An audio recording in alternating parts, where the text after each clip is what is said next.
Where do you think is he getting that sentiment from, that we seem to have done very, very well? Well, I think if you look at where we're coming from, I think the president is correct in his assessment in terms of us having traversed quite a difficult terrain for the past 3 to 4 years. Remember that we had the troubles of COVID in terms of a complete shutdown of economies, which obviously also affected the Namibian economy in terms of from an output perspective. Remember also pre-COVID, we were also going through contractions as an economy. So we're not doing very well pre-COVID. So I think post-COVID, we had obviously the base effect. The base effect essentially means that you are coming from a very low base in terms of the deepest contractions, around 8 to 9% GDP contraction that we had never seen in Namibia ever.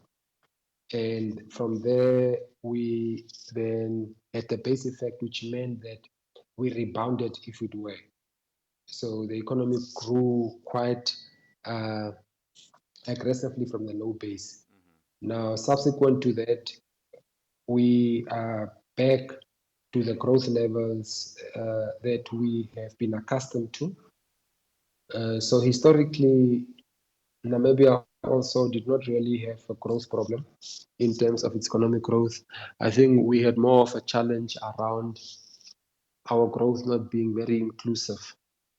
Just impress on our viewers, if you can, how big of a problem was that contraction and then COVID really, to an extent that if we have to give flowers to the government, we just have to do that because of that. Is it the 9% contraction you were talking about? Yes. So not pre-COVID, during COVID. I think that's the deepest contraction that we ever had, just about 8%. We had not seen those sort of contractions in Namibia even since independence. So this was the most severe economic downturn we ever had. I mean, remember that livelihoods, households lost livelihoods in terms of losing jobs, in terms of disposable income being eroded, and subsequently that having an impact on the ability of jobs being created. Remember, we also went into a high inflation period where the cost of living went up.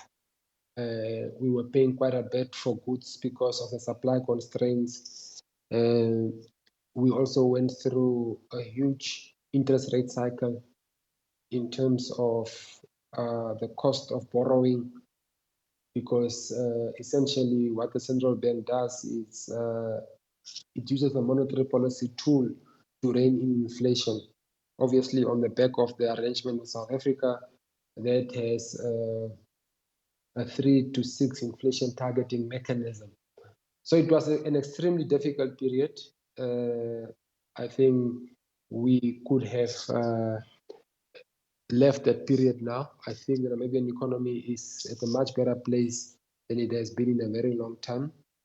But I think the point to be made is that pre-COVID, we were growing quite slowly, and then we had a few contractions as well. I think the biggest problem within the growth cycle is that this growth must be inclusive.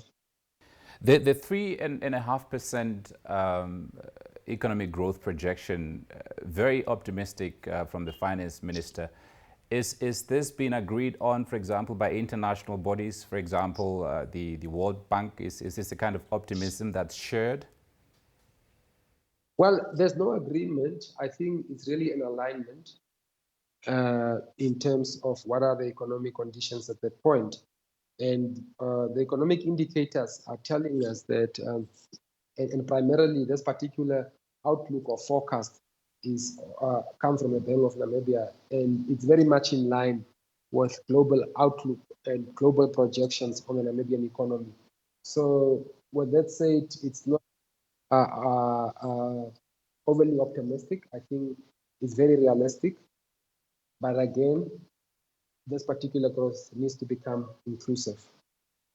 When I say inclusive, it means that we must bring in more actors into the mainstream, because currently we don't have a lot of participants in the economy, and that subsequently is then what projects the inequalities that we have, and at times there's huge unemployment despite the economy growing.